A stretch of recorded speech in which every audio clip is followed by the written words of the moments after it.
नमस्कार, आप देख रहे हैं वीके न्यूज में अमित भूबिया। किसान और गरीब ये वो शब्द हैं जो चुनाव के वक्त हमेशा राजनीति के गलियारे में गूंजते हैं। इनके नाम पर वादे होते हैं और इन्हीं के नाम पर पार्टी का मैनिफेस्टो बनता है। सत्ता का परिवर्तन होता है तो लगता है कि अब किसानों के घर में खुशहाली आने वाली है, लेकिन जैसे जैसे 3-4 साल बीतते हैं तो किसानों की समस्याएं हल नहीं होती, तो फिर किसान सड़कों पर उतर आते हैं। विपक्ष भी दौड़ा दौड़ा आ जाता है और उनके साथ खड़ा हो जाता है अपनी राजनीतिक रोटियां सेकने के लिए। अब फिर से किसानों ने दिल्ली की ओर कूच कर दिया है।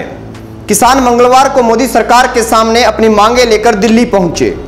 किसानों की यात्रा बिल्कुल शांतिपूर्ण चल रही थी। किसानों को दिल्ली के किसान घाट जाना था और अपनी मांगे सरकार के सामने रखनी थी, लेकिन सत्ता और सिंहासन पर बैठे लोग ज्यादती के अलावा कर भी क्या सकते हैं।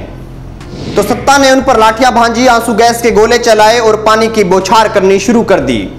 अब सवाल यह कि अगर किसान अपनी मांग लेकर दिल्ली ना आए तो कहां जाएं? पहले मोदी साहब, वादा तो आप ही ने किया था ना।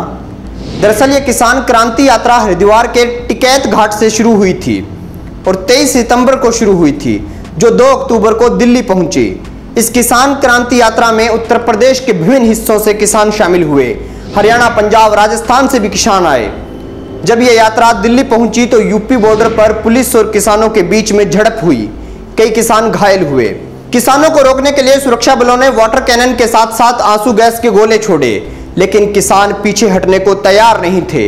यूपी गेट पर किसानों ने सुरक्षा का पहला घेरा तोड़ दिया, लेकिन सुरक्षा बलों ने उन्हें दूसरे घेरे पर रोक दिया। आपको बता दूं कि किसान साफ साफ कह रहे थे कि दिल्ली जा रहे हैं अपना अधिकार लेने, या मर जाएंगे या मार देंगे। लेकिन प्रशासन ने किसानों के साथ जो बेरहमी की, उसे लेकर किसान संघ में क्रोध है। भारतीय किसान संघ के अध्यक्ष नरेश टिकैत ने कहा कि हमें यहां यूपी दिल्ली बॉर्डर पर क्यों रोक दिया गया। अगर हम अपनी समस्या सरकार को नहीं बताएंगे तो हम किसके पास जाएं? क्या हम पाकिस्तान या बांग्लादेश जाएं? वहीं राजनीतिक दल भी बीच में कूद पड़े।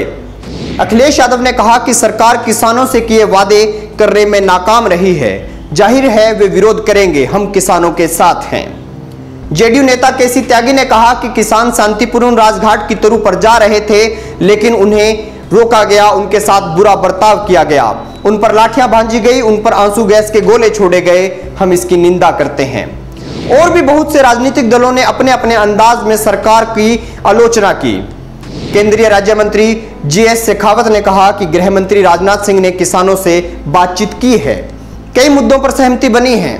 दोस्तों, मुख्य बात तो यह है कि इस देश में कितना भी सत्ता परिवर्तन कर लो, तब तक इस देश में किसानों की, मजदूरों की, गरीबों की समस्याएं दूर नहीं हो सकती, जब तक इस देश में धर्म के आधार पर चुनाव होंगे और वोट डाले जाएंगे। जाते जाते बस इतना ही कहना चाहूंगा कि एक भिखारी अपने जख्म कभी भरने नहीं देता, क्योंकि उसे मालूम है कि अगर जख्म भर गए तो उसे भीख कौन देगा। यही हाल सत्ता का है। अगर गरीबी हट गई तो वो वोट किस नाम पर मांगेंगे।